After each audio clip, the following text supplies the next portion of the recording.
हा खूप भावनिक क्षण आहे आपण सर्वांसाठी मला माहिती आहे. प्रत्येक वक्त्याचं भाषण आपण ऐकलं, विकासबाईंचं कार्य आपण सर्वांनी ऐकलं, पण मागची 3 दशकं अविरतपणे या संस्थेसाठी आपलं दिवस रात्र एक करण्याचं काम हे विकासबाईंनी केलं, विकासबाईंच्या वडिलांनी केलं आणि तदनंतर तुमच्या सर्वांच्या आशीर्वादाने मला करायला मिळतंय याचा मला नेहमी सार्थ अभिमान राहणार आहे की अशा वडिलांच्या घरात मी जन्म घेतला. मित्र, त्यांचं कार्य आणि त्यांचं काम हे तुमच्या सर्वांच्या समोर आहे, पण आपण थोडंसं त्यांच्या बालपणावर सुद्धा नजर घालूया. मला आठवतं मी जेव्हा लहानपणीपासून आमच्या आजींसोबत गप्पा मारायचो तेव्हापासून ते नेहमी सांगायचे, तू कसं ढ निघाले मला माहिती नाही, बापूस तुझं नेहमी हुशार होतो. आणि मी त्यांना नेहमी म्हणायचो की आमच्या वडिलांकडे पाहिल्यावर असं छान एखादं गोंडस बाळ असतं, असे गोरेगोरे पान, रुबाबदार, असं तुम्ही सांगितलं डॉक्टर साहेब, असं त्यांचं व्यक्तिमत्व समजत आहे. आणि मला खरोखर याचा सार्थ अभिमान आहे की ते जसे दिसायचे, त्यांचं जसं चारित्र्य होतं, ते जसे वागायचे, त्याचं प्रतिबिंब हे त्यांनी समाजात पेरू शकले, याचा मला एक सार्थ अभिमान त्यांच्या बाबतीत एक माणूस म्हणून नेहमी उभं राहणार आहे. डॉक्टर साहेब, भाईसाहेब सावंतांचं कार्य, भाईसाहेब सावंतांचा विचार हा नेहमी त्यांनी लहानपणीपासून जोपासण्याचा प्रयत्न केला. त्यांचं आयुष्य हे बालपण सुद्धा खूप खडतर राहिलंय, तुम्हाला सर्वांना मित्र माहिती आहे. पण त्याही परिस्थितीत स्वतःला एकत्र करून प्रत्येक परिस्थितीवर मात करत विकासबाईंनी आपल्या आयुष्याला रडत घडणार, आपलं आयुष्य वळण देण्याचं स्वतःहून काम केलं. हे खूप जवळनं मी सुद्धा पाहिलंय. त्यांचं बालपण जरी पाहिलं नसेल तर त्यांनी मोठं झाल्यानंतर ते कसे वागले, त्यांनी आपलं आचरण कसं ठेवलं, त्यांनी आपले विचार कसे ठेवले आणि आपल्या विचाराची एकनिष्ठ कसे राहिले, हे सर्व बघण्याचं, खूप जवळनं बघण्याचं भाग्य हे मला मिळालं. मी त्यांच्या बालपणाच्या स्टोरीज ऐकतो तेव्हा डॉक्टर साहेब, ती लोक रत्नागिरीला होती, आता आपण रत्नागिरीच्या आसपास असतात सर्वजण. रत्नागिरीत आज इतके श्रोते, इतकी जास्त त्यांच्या जवळची माणसं आहेत. सन्मान्य भाईसाहेब सावंत जेव्हा पहिल्यांदा जिल्हा परिषदचे अध्यक्ष झाले तेव्हा अखंड रत्नागिरी जिल्हा होता. बांधल्यापासून ते रत्नागिरीपर्यंत संपूर्ण रत्नागिरी जिल्हा होता, तेव्हा सिंधुदुर्ग वेगळा जिल्हा नव्हता. तेव्हापासनं ही लोक रत्नागिरीत राहायला गेली, नंतर ते मुंबईला गेले. मलबार हिल सारख्या ठिकाणी मेघदूत बंगल्यात, जो आज मला वाटतं शंभूराजे देसाई साहेबांकडे आहे, त्या बंगल्यात त्यांचं वास्तव्य होतं बरीच वर्ष. अशी बरीच जास्ती त्यांनी वैभव हे ते राजकारणात पडायच्या अगोदर, समाजकारणात पडायच्या अगोदर त्यांच्या वडिलांमुळे, भाईसाहेब सावंतांमुळे विकासबाईंनी बघितलं होतं. तर मुलांना, तुम्हाला सर्वांना काहीतरी शिकण्यासारखं आहे. आता जिथे मला त्या दिवशीच कोणीतरी एक रील पाठवलेली की सरपंच झाला माणूस की त्याला शिंग फुटतात, लक्षात घ्या. तुमच्या कोणाच्या सरपंचाला शिंग फुटलेत त्या गावातल्या? होय म्हणू नका, रेकॉर्डिंग होत आहे सगळे. तर छोटी छोटी पदं जर कोणाला मिळाली, छोटा छोटा मान सन्मान मिळाला तरी माणसाला कुठेतरी शिंग फुटतात. तिकडे सन्माननीय विकासबाईंनी जिथे महाराष्ट्राच्या पटलावर सहकार क्षेत्रात आपलं नाव कोरताना महाराष्ट्र राज्य बँक असोसिएशनवर उपाध्यक्ष होण्याचा त्यांना सन्मान मिळाला. आणि हा सन्मान हा त्यांचा नसून हा सिंधुदुर्ग जिल्ह्याचा होता की ते महाराष्ट्र राज्य उपाध्यक्ष होते, हे समजून घ्या. तदनंतर सिंधुदुर्ग जिल्हा बँकेचं आज ज्याची वाटचाल 7,000 कोटींच्या बाहेर गेली, मला वाटतं ते 300-350 कोटीची जेव्हा बँक होती तेव्हा सन्माननीय विकासबाई पहिल्यांदा त्याच्यावर निवडून आले. ते 30 वर्ष ते सिंधुदुर्ग जिल्हा बँकेवर होते. काल परवाच्या दिवशी 10 दिवसापूर्वी 7,000 कोटी रुपये ते सिंधुदुर्ग बँकेने पार केले. अशी लोक त्या बँकेवर होती.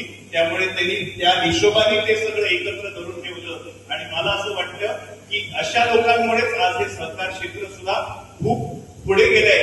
हे शब्द सन्माननीय मनीष दळवी साहेबांचे होते. हा सर्व आमच्या परिवाराचा सन्मान मनीष दळवी साहेबांनी आपल्या भाषणात ठेवला. मला खरोखरच विकासबाईंच्या कार्यासाठी, त्यासाठी सुद्धा त्यांचा सन्मान आहे. आज शिक्षण क्षेत्रात काम करत असताना जसं सहकार क्षेत्रात त्यांनी 32-33 वर्ष काम केलं, वयाच्या 27व्या वर्षापासून विकासभाईंनी या प्रशालेची आपली जबाबदारी निभवली. वयाच्या 65व्या वर्षी तेव्हा त्यांनी आपला शेवटचा श्वास घेतला, त्यावेळी सुद्धा ते 27 पासून 62 पर्यंत या प्रशालेचे अध्यक्ष होते. लक्षात घ्या मित्र, शिक्षण क्षेत्रात सुद्धा त्यांनी तितकंच काम करण्याचा प्रयत्न केला. कधीही त्यांनी या संस्थेसाठी सायकल सुद्धा उपभोग म्हणून विकत घेतली नाही. भजी आणि वडापाव सुद्धा खाल्ला असेल तर तो स्वतःच्या पैशाने खाल्ला असेल. आता डॉक्टर साहेब म्हणाले संध्याकाळी हे सगळेजण इथे बसायची. साहेब, आजकालच्या संध्याकाळी बसायची व्याख्या वेगळी असतात, पण विकासबाईंनी उभ्या आयुष्यात कुठच्याही व्यसनाला हात लावला नाही. हे सगळं तुम्हा मुलांना हे घेण्यासारखी गोष्ट आहे. लक्षात घ्या, संध्याकाळी 7 वाजता जेव्हा ते एकत्र इथे जमायचे तेव्हा सावंतवाडीची विचारवंत माणसं जमायची, सावंतवाडीची थोर मोठी माणसं जमायची, सावंतवाडी आणि सिंधुदुर्गाची जबाबदारी घेणारी माणसं जमायची आणि ते विचारांचे एक्सचेंज व्हायचे तिथे. हे काम संध्याकाळी बसल्यानंतर ही थोर मोठी माणसं करत होती.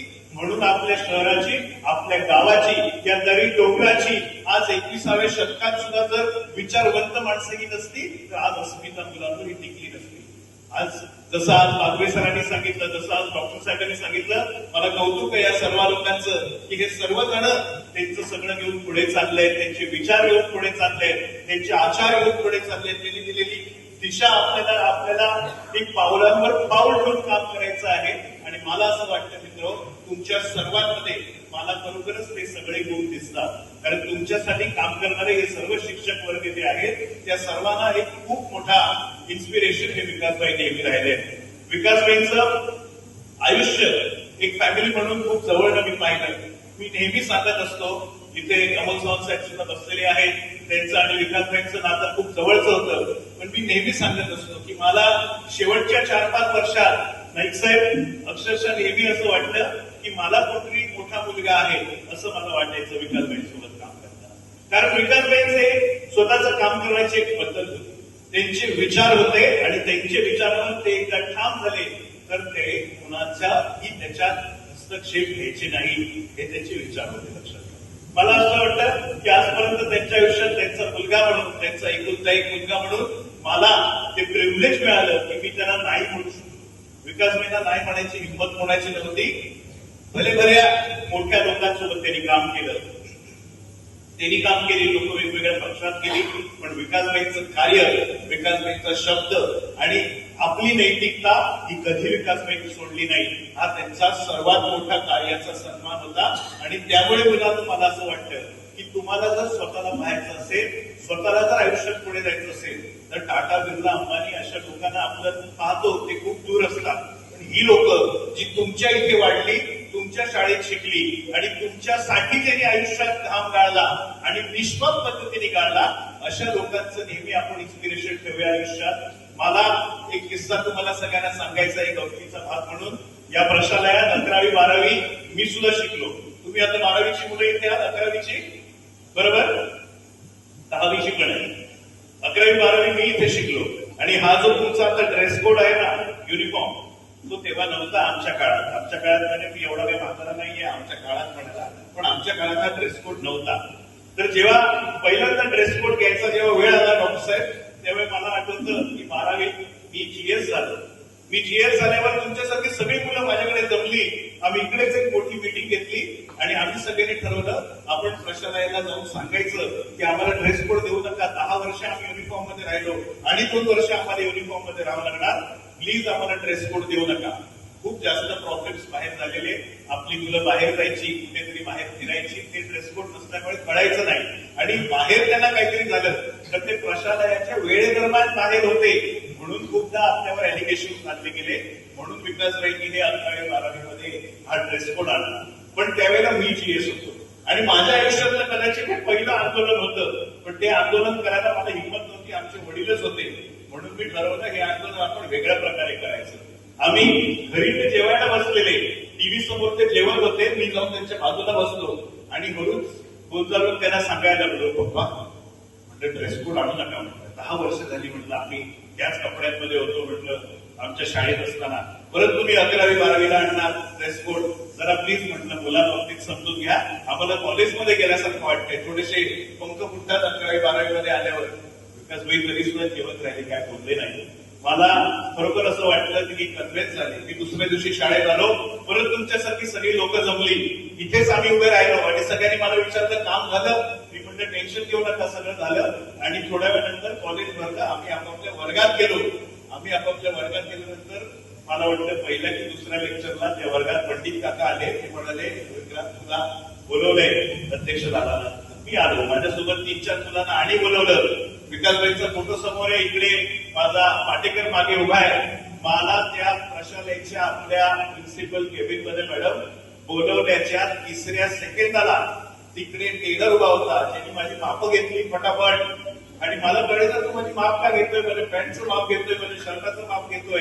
आणि संध्याकाळपर्यंत त्यांनी ते कपडे शिवून आणले आणि दुसऱ्या दिवशी आम्हाला बुजवण्यासारखं प्रत्येक वर्गात शिवलं गेलं. आणि शिवून ते कपडे उभं केलं गेलं की असे तुम्ही दिसणार आहात, किती छान दिसणार आहात बघा. मी त्याच दिवशी ठरवलं ते काँग्रेसमध्ये असतील तर मी शिवसेनेत जाणार. मुलांना अशी शिस्त विकासबाईंनी आम्हाला लावली. 12वीत मला रांगेत उभं केलेल्या फॉर्मसाठी मी नेहमी सांगत असतो, आज माझ्या मुलाला सुद्धा मी जर कुठे रांगेत उभं करायचं म्हटलं तर तो इयत्ता 3रीत येतो, माझी कॉलर पकडू शकतो. याची मला सुद्धा भीती वाटते आजकाल तुम्हा मुलांकडनं. पण विकासबाईंचं जे आदर हे आम्ही सर्वांनी केलं, हे तुम्ही सर्वांनी केलं. मला खरोखर असं वाटतं आपले तत्व, आपले विचार मांडण्याचं काम विकासबाईंनी केलं. अनेक संकट विकासबाईंच्या आयुष्यात पडली. विकासबाईंनी आपलं आयुष्यात खूप जवळची माणसं गमावली, पण तरी सुद्धा पहाडासारखं उभं राहण्याचं काम हे सर्वांनी विकासबाईंना करताना पाहिलंय, बेदाग चालताना पाहिलंय. आज 32-33 वर्षाचे राजकारणात, समाजकारणात, शिक्षण क्षेत्रात, समाज क्षेत्रात आज सावंतवाडीतलं सर्वात मोठं प्रशालय आपलं आहे. दक्षिण कोकणातली सर्वात मोठी संस्था ही आहे. 4,500 मुलं घेऊन आपण चालतो. दोडामार्ग मधलं सर्वात मोठं कॉलेज आपलं आहे. सावंतवाडीच्या भौगोलिक परिस्थितीप्रमाणे केंद्रबिंदू तळ्याच्या मध्ये तुम्ही बसतात. अशा प्रशालयाचा भाग व्हायचा मान, सन्मान तुम्हाला सगळ्यांना मिळालाय. मित्र, ही साधीसुधी माणसं नाहीये. हे बीबी नाईक सर आहे, तुम्हाला सगळ्यांना यांचं नाव माहिती असेल. तुमच्या आजोबांपासून त्यांनी सगळ्यांना शिकवलेलं आहे. त्यामुळे माझा हा मान सन्मान हा माझ्या वडिलांमुळे मला मिळालेला आहे. आणि माझी इच्छा आहे तुम्हा सर्वांना याच्यात इन्स्पिरेशन घ्यायचंय की एक दिवस मी सुद्धा कसा या स्टेजवर पोहोचेल. आणि मला तीळ मात्र यात शंका नाही, जो या आरपीचा स्टाफ आहे आणि जे आपले शिक्षकेतर कर्मचारी आहेत, या सगळ्यांच्या अनुभवामुळे, या सगळ्यांच्या कार्यामुळे, विकासबाईंच्या विचारांच्या प्रेरणांमुळे तुम्हा सर्वांचं भवितव्य या संकुलात नेहमी नीट राहणार. विकासबाईंच्या विचारांचा वारसा आम्ही घेऊन चालणार. हा शब्द तुम्हाला इथे द्यायला आम्ही सगळे आलोय. खूप भावूक क्षण आहे आमच्यासाठी, कारण आज 1 वर्ष झालंय. पण या 1 वर्षात आपल्यावर पडलेली संकट आणि त्याही परिस्थितीत या संकटावर केलेली मात ही तुमच्या सगळ्यांच्या समोर आहे. मी पाटेकरांना स्मरून सांगतो, मी जेव्हा विकासबाईंच्या नंतर 2 महिन्यानंतर शांतिनिकेतन शाळेची जबाबदारी सांभाळली, आज पाटेकरांना स्मरून सांगतो, या वर्षी शांतिनिकेतननी 80 पेक्षा जास्त नवीन ऍडमिशन घेतलेले आहेत. 80 पेक्षा जास्त ऍडमिशन. ही परिस्थिती आज तुम्हा सर्वांनी निर्माण केली, माझ्या स्टाफने निर्माण केली. आरपीडीच्या जडणघडणात आज नागवेकर सर असतील, सीएन नाईक सर असतील, बीबी नाईक सर असतील आणि आमचे आदर्श अमोल सावंत सर असतील. या सर्व जणांच्या, राणेसाहेब आहेत, बांबे साहेब आहेत, इथे आता बाबा मागशीकर आहेत, मोहित मॅडम आहेत, शाळा मॅडम आहेत, या एक चमू सर आहेत, या सगळ्यांच्या मार्गदर्शनाखाली आम्ही जे सगळं काम करतोय ते तुमच्या समोर ठेवत जाऊ. येणाऱ्या काळात आम्ही सोलरवर सुद्धा काम करतोय, कारण महिन्याला आपलं येणारं बिल हे 40 ते 50 हजार असायचं. फ्युचरिस्टिक विजननी हे ते पावसाळ्यात सुद्धा ऊन पडलंय, त्याच्यामुळे आपल्याला इलेक्ट्रिसिटी सुद्धा आपली फ्री मिळावी, असे काही गोष्टी आपण या शाळेसाठी लॉन्च करतोय. परत एकदा सांगतो, त्या वॉशरूमवर सुद्धा आम्ही काम करणार आहोत. कारण आज जरी विकासबाईंच्या विचारांचा वारसा सांगायची वेळ असेल तरी त्यांनी जे काही मागे सोडून गेलेले आहे ते सर्व नीट करण्याचं काम हे तुमचं माझं आहे. त्यामुळे या शाळेत असताना तुम्ही सर्व मुलांनी सुद्धा हे लक्षात घ्या, जेव्हा सकाळ संध्याकाळ 2-2, 3-3 हजार मुलं वॉशरूमला जातात तेव्हा कुठेतरी त्याच्या बाबतीत थोडासा प्रॉब्लेम असणं शक्य आहे. पण त्याच्यावर सुद्धा येत्या काळात आपण काम करणार आहोत. हा शब्द तुम्हाला मी यावेळेला देतो. आणि विकासबाईंच्या कार्याचं, त्यांनी अर्धवट ठेवलेल्या प्रत्येक कामाचं, मागे राहिलेल्या प्रत्येक कामाची पाठपुरवठी या सर्व माणसांकडनं मी करून घेणार, एवढं मी तुम्हाला सांगतो. जाता जाता शेवटची 2 मिनिटं तुम्हाला मी एवढंच सांगेन की विकासबाईंचं जे कार्य होतं ते परत एकदा होणे नव्हे, ते आमच्या सारख्यांकडनं होऊ शकेल की नाही याच्यात मला खूप जास्त डाऊट आहे. कारण त्याच्या मागचा डाऊट यासाठी आहे कारण त्यांची पद्धत वेगळी होती काम करण्याची, आमची थोडी पद्धत वेगळी आहे काम करायची. पण या पद्धतीने सुद्धा काम करता येईल हे मला तुम्हाला सगळ्यांना सांगायचं आहे. हे करत असताना अत्यंत तुम्ही सर्व शिक्षकांनी, सर्व माझ्या संस्थेच्या मेंबर्सनी जशी मला साथ दिली आहे तशी मला तुमची साथ हवी आहे. या सर्व एक वर्षात जेव्हा मी मागे वळून पाहतो तेव्हा मला थोड्या माणसांची नावं घेणं फार गरजेचं आहे. त्याच्यात सर्वात अग्रस्थानी जर कोणाचं नाव घ्यायचं झालं तर सन्माननीय नारायणरावजी राणे साहेबांचं मला नाव घेणं गरजेचं आहे. साहेबांनी स्वतः मला जो पाठिंबा दिला, रवींद्रजी चव्हाण साहेबांनी जो पाठिंबा दिला, सन्माननीय अशोकजी चव्हाण साहेबांनी मला फोन केले, सन्माननीय बंटी पाटील साहेबांचं सुद्धा नाव इथे घेणं गरजेचं आहे. तेजसच्या लग्नापर्यंत प्रत्येक गोष्टीला पर्सनली फोन करून त्यांचं माझ्याशी बोलणं झालं. या सर्व दोन मोठ्या माणसांचं नाव घेणं गरजेचं आहे. सन्माननीय नितेश राणे साहेबांचं नाव घेणं गरजेचं आहे. त्यांनी परत एकदा या घराण्याची अस्मिता टिकवणं फार गरजेचं आहे हे समजून बीजेपीचं तिकीट हे मला दिलं आणि जिल्हा परिषद सदस्य होण्याचा बहुमान हा मला 36व्या वर्षी मिळाला याचं मला सार्थ अभिमान राहील. 1963 मध्ये पहिल्यांदा माझगावच्या त्या वास्तूत भाईसाहेब सावंत हे जिल्हा परिषदवर आले. 1963 नंतर 2026 मध्ये माझी निवड ही जिल्हा परिषद झाली. मित्रांनो, मागची 60 वर्ष जिल्हा परिषद ही माझगावची आपण आपल्या घरात ठेवण्याचा बहुमान मिळवला आणि तितकंच त्या प्रत्येक गोष्टीसाठी लोकांच्या घडणीसाठी काम करण्याचा मला बहुमान मिळाला. आज विकासबाईंचे पहिलं स्मृती दिन आहे आणि त्यांच्या स्मृतीची आठवण आज माझगावच्या आपल्या ग्रामपंचायतमध्ये वेगळा कार्यक्रम झाला, काँग्रेसच्या आपल्या कार्यालयात वेगळा कार्यक्रम झाला, आज दोडामार्ग मध्ये आपल्या प्रशालयात वेगळा कार्यक्रम झाला, आज आपल्याकडे इथे वेगळा कार्यक्रम झाला, आज रामेश्वर तुमच्याकडे वर तिथे पण झाला अंबोलीमध्ये.